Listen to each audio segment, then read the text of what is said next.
My wife carried another man's baby in my house. Then she looked me in the eye and expected me to help her through it. That was the moment everything inside me changed. Not slowly. Not over months. Right there. One choice. One sentence. One betrayal so deep it split my marriage open and showed me who she really was. For 6 years, I believed Elena was my soulmate. That sounds foolish now. Back then it felt true. We did not have some wild movie-style love story. It was steadier than that. Quieter. We built a decent life in a suburb with clean sidewalks, trimmed lawns, and streets so calm at night they felt almost fake. We had 3 children. Our oldest was just starting to race through the living room on unsteady legs when the twins came along and turned our whole world upside down. The house was always loud. There were toys under the couch. Bottles in the sink. Tiny socks everywhere. And somehow I loved all of it. I still remember those early nights. The low hum of the dishwasher. The soft glow from the baby monitor. The sound of Elena laughing from the nursery because one of the twins had spit up on her shirt again. When I got home from work, she used to meet me in the hallway with a tired smile and a joke. Usually about diapers. Usually about how I was late enough that I should be paying rent. I would kiss her. She would lean into me. And for a little while the whole world felt safe. Like nothing truly bad could reach us in that little bubble. I believed in that life. I believed in her. That is what made what happened next so ugly. Because betrayal never hurts the most when it comes from an enemy. It hurts the most when it comes from the person who knows exactly where to place the knife. It started last year. One night. One decision. One sentence spoken so casually I almost missed how completely it would destroy us. We were on the couch. The kids were asleep. A late-night comedy show played in front of us, but neither of us was really watching it. I remember the room clearly. Half dark. A lamp on in the corner. The smell of dish soap still hanging in the air from cleanup. Elena had her phone in her hand. Scrolling. Quiet. Then she glanced at me and said, almost like she was mentioning the weather, "Marcus, there's something I've decided to do." That tone put me on edge right away. Elena only used that voice when she had already made up her mind. My stomach tightened. I muted the TV. "What's going on?" I asked. "You sound serious." She tucked a dark strand of hair behind her ear. Then she said it. "I'm going to be Nora's surrogate." I blinked. For a second I honestly thought I had heard her wrong. "What do you mean?" She held my eyes. "Come. Steady. Too steady. Nora and Blake have been trying for years. IVF didn't work. The doctor says surrogacy is their best option. And since Nora and I are twins, I'm basically the perfect candidate." She paused like that should explain everything. Then she added, "I've already spoken to the clinic." My heart started pounding. "You've already what?" "I've already started the process." I stared at her. No smile. No hesitation. No sign this was a joke. "Are you telling me," I said slowly, "that you're going to carry Blake's child?" She exhaled like I was being difficult on purpose. "Nora and Blake's child. Their embryo. Genetically it's theirs. I'm just carrying it. Just carrying it." I could feel my jaw lock. "And when exactly were you planning to tell me?" Her chin lifted. "I knew you'd react like this." "That's not an answer." "It is the answer." She crossed one leg over the other and kept going. "Nora is miserable. I can't keep watching her fall apart. I talked to Blake and Nora about it a lot. I know what I want to do." I heard one part and got stuck there. "You talked to Blake and Nora about it a lot." "Yes. But not me." Her eyes flashed. "I knew you'd try to stop me." I gave a short, disbelieving laugh. "I'm your husband, Elena. And this is my body." There it was. Cold. Clean. Final. Like she had been waiting to say it. I sat forward. "So that's it? You decide to get pregnant with another man's child, under our roof in our marriage, and I'm supposed to just nod?" "It's not like that." "It is exactly like that." She dropped her phone onto the couch cushion and folded her arms. "You're making this ugly." "No. You made it ugly when you made a life-changing decision behind my back." Her face tightened. "This is for my sister." "And what about your husband?" She looked at me for one long second. Then she said, "If you loved me, you'd support me." I went very still. Those words did something to me. Not because they hurt. Because they showed me how she had already framed this in her mind. I was not her partner anymore. I was an obstacle. A test. A problem she expected to manage. I stood up. "Support you?" I said. "You blindsided me. You shut me out. You made this decision with Blake, of all people, and told me after the fact." She stood too. "Stop acting like you're the victim." I stared at her. Our marriage is supposed to be a partnership. Family is bigger than you, she snapped. Nora needs me. I pointed toward the hallway where our children were sleeping. Our family needed you to talk to me first. She shook her head hard. You don't get to control me. This is not about control. It is to you. No. It's about respect. Her fists clenched at her sides. I'm doing this, Marcus. With or without your permission. That sentence landed like a slap. I took a breath. Slow. Careful. If you go through with this, I said, it's going to tear us apart. She moved past me. Shoulders stiff. Then she said without turning around, maybe we were never as strong as I thought. And just like that she went upstairs. Left me there. TV screen still glowing. Room still warm. House still quiet. But everything had changed. I stayed on that couch for a long time. My pulse was thudding in my ears. I kept trying to name what I felt. Anger was part of it. So was shock. But more than anything it felt like betrayal. Clean. Poisonous. Like the floor under my life had shifted and I was the last person to notice. The next few days were awful. Not loud at first.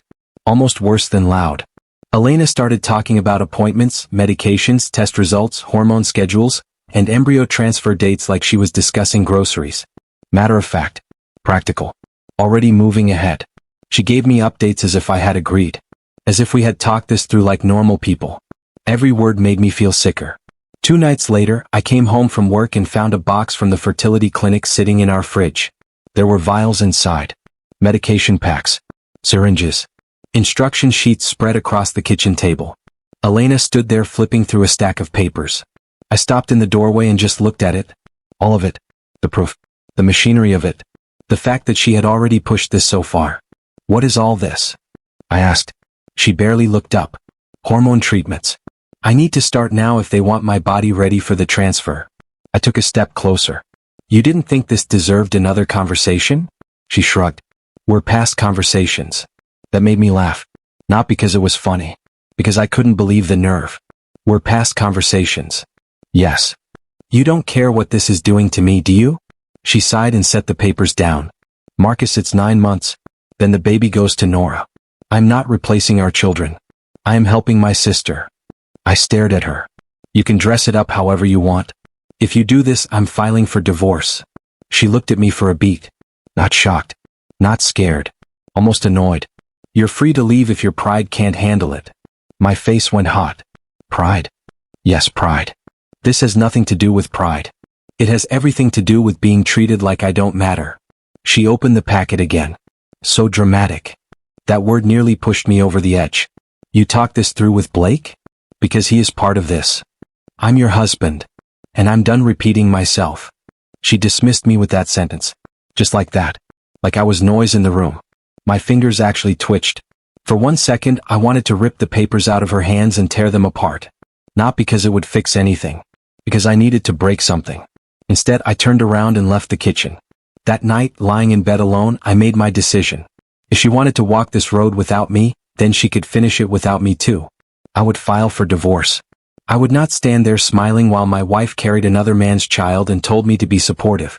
No. That version of me died the night she made that choice. When Elena found out I had spoken to a lawyer, she stormed into the living room so fast she nearly made our oldest jump. I was sitting on the floor helping with homework. Crayons. A workbook. Simple math. Her anger hit the room before her voice did. How dare you, she hissed. I set the crayon down. Told my child gently, stay right here for a minute, okay? Then I stood and led Elena into the hallway. Keep your voice down. She glared at me. You ran to a lawyer? I warned you. So that's it? You start divorce proceedings because you don't get your way? I felt my chest burn. I start divorce proceedings because my wife made a marriage-destroying choice behind my back and acted like I should be grateful. She stared at me, breathing hard. We can fix this. I almost laughed. No, Elena. You are still not hearing me. You just have to accept it. No. There is nothing to accept. Her eyes filled with tears, but they were angry tears. Bright. Sure. Not soft. I didn't think you'd go this far, she said. And I didn't think you'd go to a fertility clinic without telling your husband. She shook her head. You're being cold. Something ugly rose in me then. Maybe because she still wanted to be the wounded one. Maybe because she still thought her pain counted more. I wasn't cold before, I said. You made me this way. She opened her mouth, then shut it. Art turned and marched upstairs. The house went quiet again, and I stood there in the hallway with my heart pounding, thinking the same thing over and over. This is really happening. In our state, divorce does not happen overnight. There is a 1-year separation requirement. That meant we were trapped, at least for a while. Same house, same bills, same walls, same children watching everything. Elena refused to move out. She said she had nowhere to go. She said she would need rest during the pregnancy. She said the children needed stability. I didn't want to uproot the kids either. So we stayed under the same roof. Strangers. She took the guest room most nights. Sometimes the couch. I stayed in the master bedroom. We moved around each other like people in a waiting room, barely speaking. The children noticed. Of course they noticed. Kids always do. They asked why mom and dad didn't sit together at dinner anymore. Why we didn't laugh the same way. Why she slept somewhere else. We tried to stay civil in front of them. But tension leaks. It gets into everything. One weekend Nora and Blake came over. I walked into the living room and found them sitting with Elena, flipping through a baby catalog. Strollers. Bassinets. Car seats. My kids were outside in the yard, thank God, because I had no interest in pretending. Blake stood up from my recliner the second he saw me. Hey Marcus, he said. We were just, planning. Planning. In my house. For the baby my wife was carrying for him. I looked at Elena. Her belly had only just started to show. Nora leaned over the catalog with her arms folded. Elena rubbed the small curve of her stomach and said, "We need certain things here so I'm comfortable." I stared at her. Why can't Blake buy whatever you need for his own house? Blake gave a weak laugh. We just figured it made sense to have some supplies here too. I cut him off. Do not stand in my living room and talk about supplies, like this place is some kind of baby lounge for your child. Elena's cheeks flushed. You're being impossible. No. I'm being honest. She stood up. I live here, Marcus. Yes, and maybe your sister and Blake should show some respect for the fact that I do too. Nora finally spoke. Her voice was tight. We're not trying to disrespect you. I looked at her. Really? Because this feels exactly like that. Blake rubbed the back of his neck. Man, I know this is awkward. Awkward. I stepped closer. You think awkward covers my wife carrying your child after making the decision without me? He fell silent. Nora's face hardened. We are family. I laughed once. A hard sound. No. Family would have included me before the paperwork, before the clinic, before the injections, before the planning. Elena threw up her hands. So what, you want me miserable? I want all of you to stop acting like I'm supposed to help build a nursery for this. Nora grabbed Blake's arm. Let's go. He nodded quickly. They started gathering things. Elena pointed at me. You cannot ban them from this house. I held her gaze. Watch me. She looked like she wanted to scream. Instead, she turned and followed them toward the door, muttering under her breath about how selfish I was.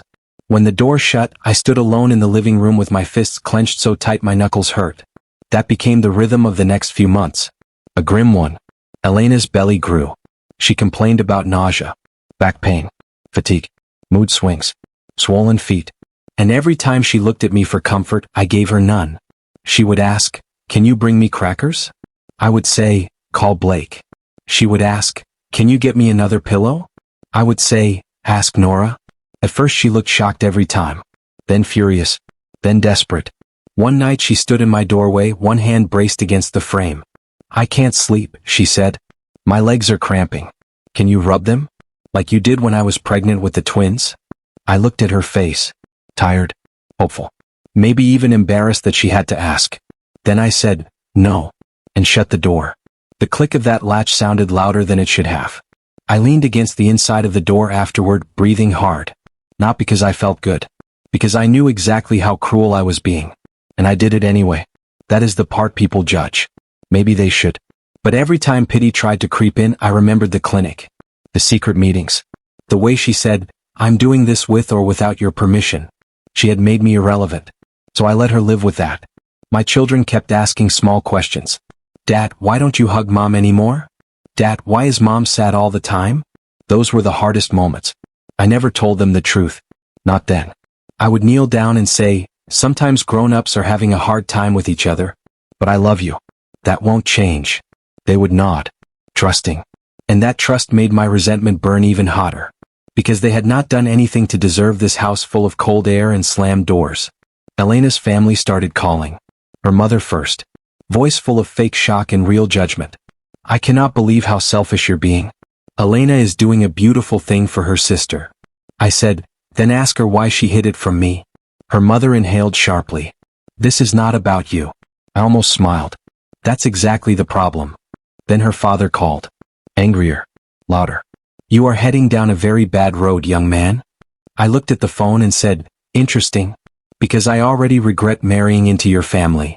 He started shouting. I hung up. If they thought guilt would move me, they did not know me at all. The worst public fight happened in her 7th month. I came home from work and found Elena outside with grocery bags hanging from both hands. She looked exhausted. Shoulders sagging. Belly huge. One bag nearly slipped. She called out, Marcus, please? My back is killing me. I stopped in the doorway. Looked at her. Then at the bags. Then back at her. Call Blake. For 1 second she just stared. Like she truly could not believe I had said it.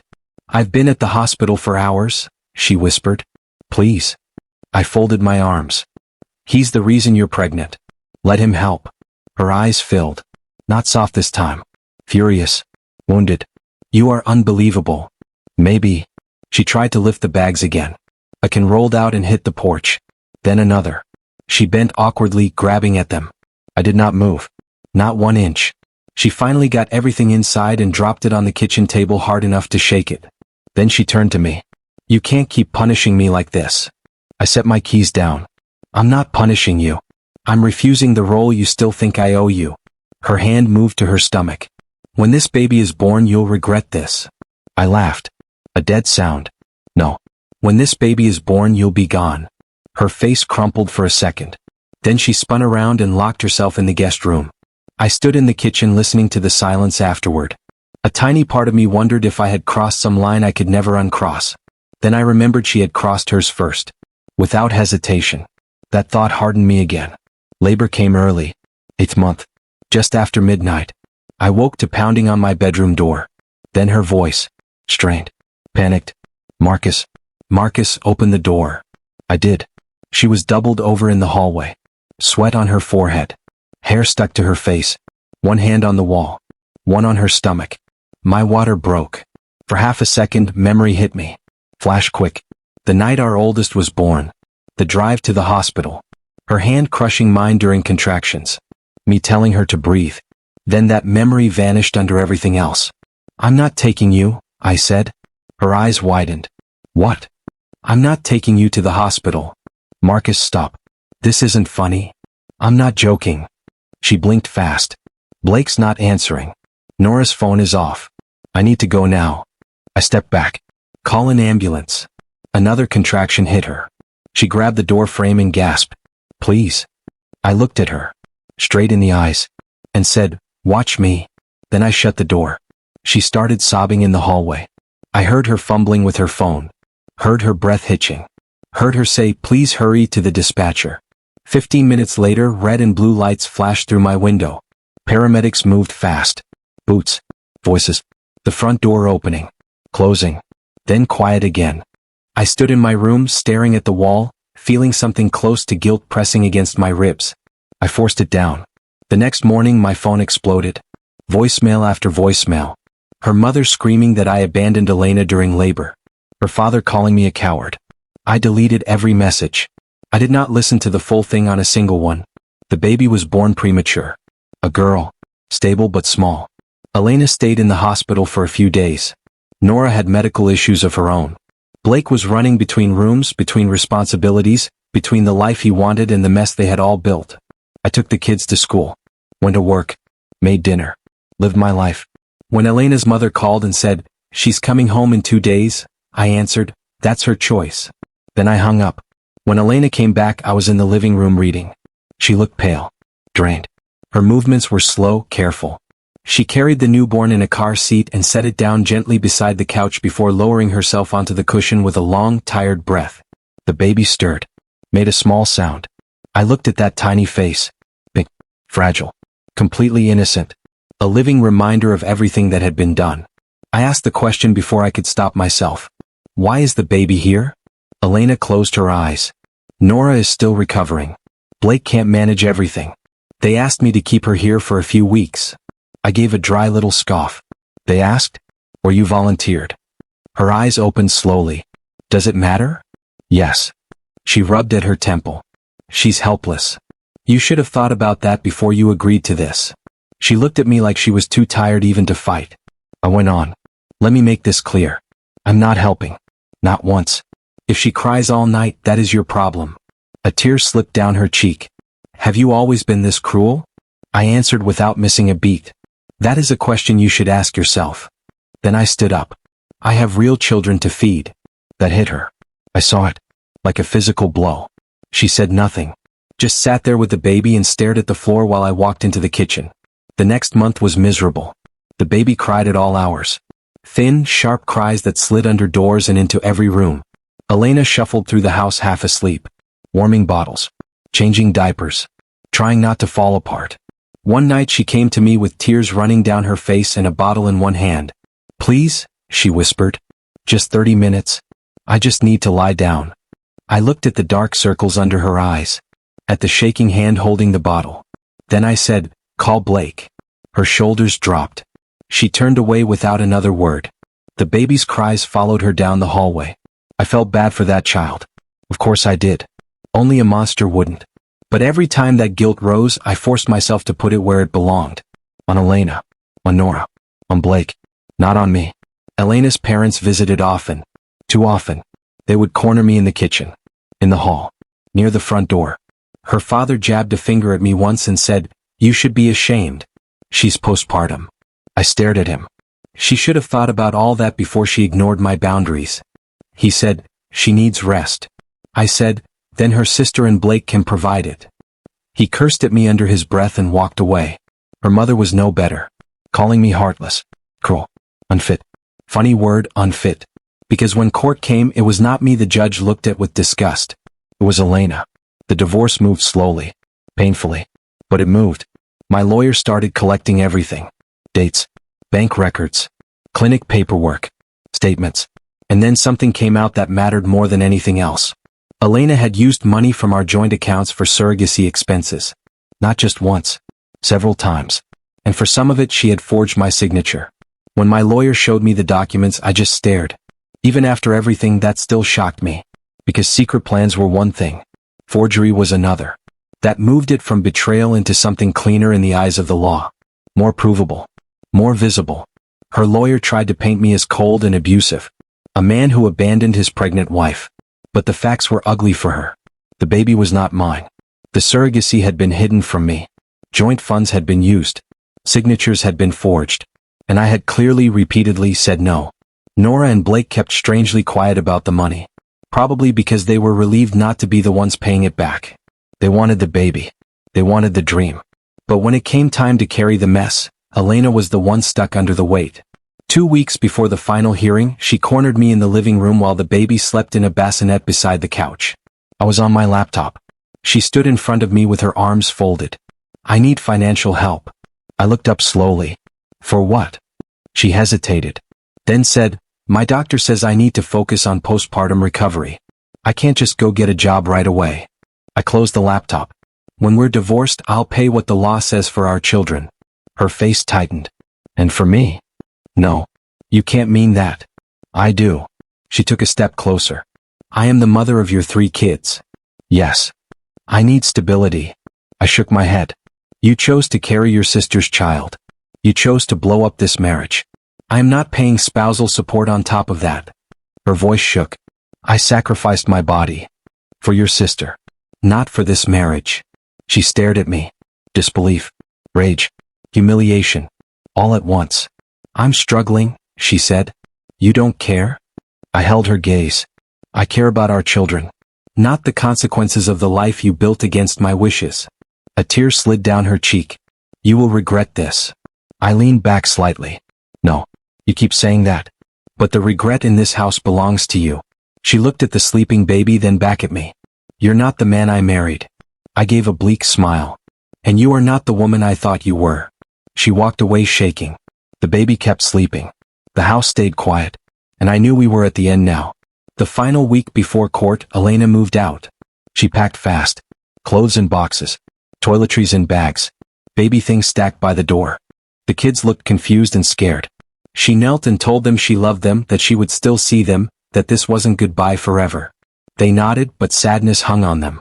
Children always understand more than adults hope they do. The day she left, she stood in the foyer with one suitcase in one hand and the baby carrier at her feet. Her eyes were red. She looked smaller somehow. Worn down. One last time she tried. "Marcus," she said softly, "please don't do this.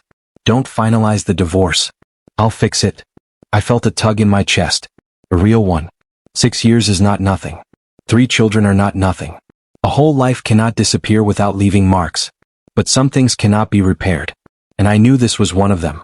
"How?" I asked. "How exactly do you fix this?" She opened her mouth. Then closed it. I answered for her. "You can't. Not unless you can go back and choose differently." A tear rolled down her cheek. "I never meant to lose you." I nodded once. "But you did." She swallowed hard. Then she picked up the carrier, picked up the suitcase, and walked out. The door closed softly behind her. I stood there in the silence and let out a long breath. For the first time in months the house felt bigger. Not happier yet, but lighter. The final court date came. Elena sat at one table with her lawyer. I sat at another with mine. Nora and Blake were in the gallery. Their faces looked tight and pale. Like they knew this was partly theirs even if they would never fully own it. The judge was a stern woman. Calm, sure. Not easily swayed. Elena's lawyer gave an emotional speech. About abandonment. About cruelty. About how she had suffered through pregnancy without a husband's support. Then my lawyer stood and calmly laid out the timeline. Elena decided on surrogacy without my knowledge. She initiated the process in secret. She used joint marital funds. She forged my signature. She ignored repeated objections. The baby was not mine. And the marriage had been damaged by deception, not by my reaction to it. The judge listened, took notes, asked a few exact questions. Then she gave her ruling. Her tone never changed, but every word hit. She found that Elena had acted in blatant disregard of our marital partnership. She recognized that I had no legal or financial obligation to the surrogate child. She denied Elena spousal support. She ordered that I would pay child support only as required for our 3 children. She granted me primary custody. Elena received visitation, but only with proof of a stable environment. And then came the part that mattered most to me. She ordered Elena to repay part of the marital funds she had misused. When the ruling ended, Elena's face fell apart. Her shoulders shook. One hand flew to her mouth. Nora looked stunned. Blake stared straight ahead like he wanted the floor to open. As for me, I did not smile. I did not celebrate. But something inside me settled. The law had seen it. Not just the drama. Not just the hurt. The facts. The betrayal. The line she crossed. In the hallway after court, Elena came toward me slowly. Her eyes were swollen. Her voice was almost gone. "Marcus," she whispered, "I'm sorry. I really am."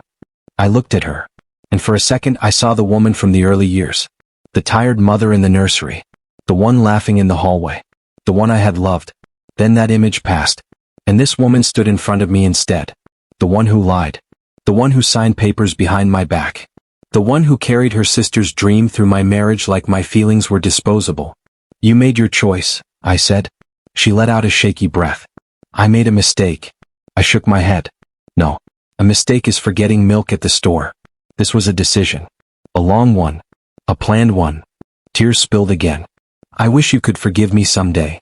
My voice stayed flat. "You forged my signature. You ignored me every step of the way. Forgiveness does not come cheap." She lowered her head. Behind her, Nora stepped forward.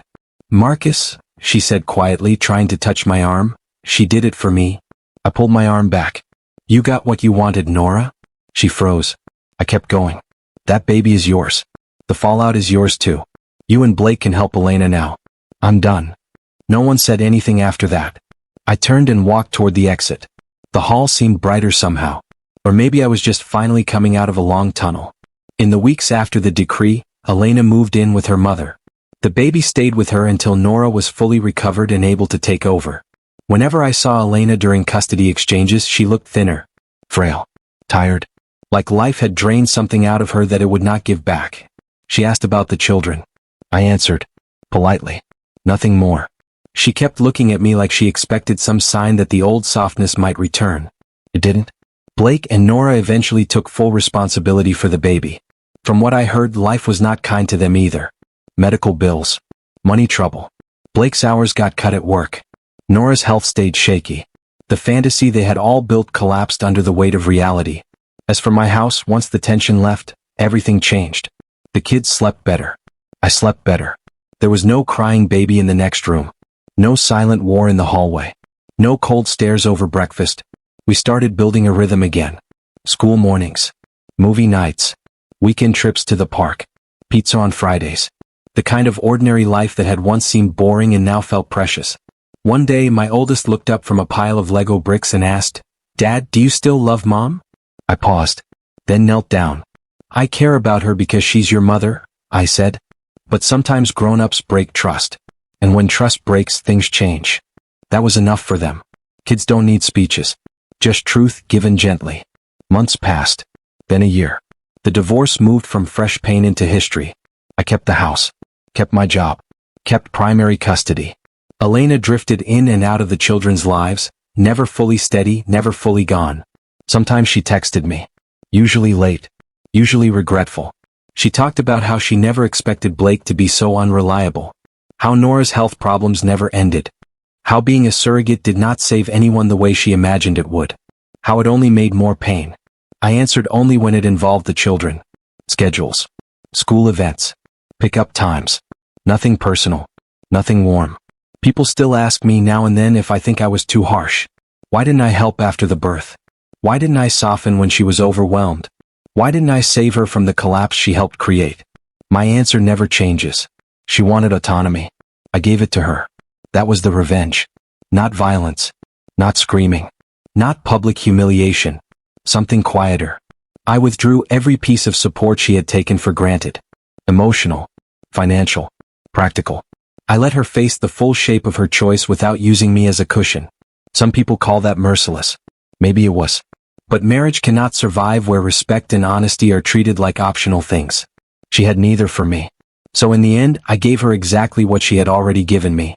Separation. Distance. Consequences. And if you ask whether I regret that, the answer is no. I regret trusting the wrong woman. I regret not seeing sooner how easily she could push me aside when something else mattered more. I regret the damage done to my children. But I do not regret refusing to carry the burden she created for another man's child. I do not regret taking my dignity back. I do not regret standing in that courtroom and hearing the judge say, in her own careful way, that what Elena did was wrong. Because that was the truth. Elena turned herself from my wife into a stranger. Not in one instant, maybe. But close enough. And my satisfaction came from this. I did not save her. I did not protect her from the consequences. I did not pretend betrayal was something love could simply wash away. She made a choice without me. Then she learned what life looked like without me. That was the cost. That was the ending. And whether people like it or not, it was the ending she earned.